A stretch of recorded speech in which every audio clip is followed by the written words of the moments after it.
Şükür sənə Allah'ım, bugünümə, sabahıma.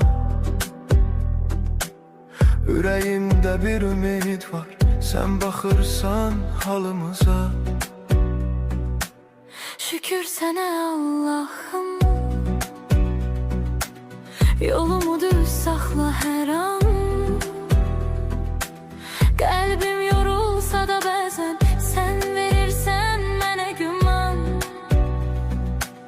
Bir addım atıram, yenə sınaq çıxır. Dünya bəzən gülür, bəzən də yandırır. Amma mən bilirəm, tək deyiləm heç vaxt.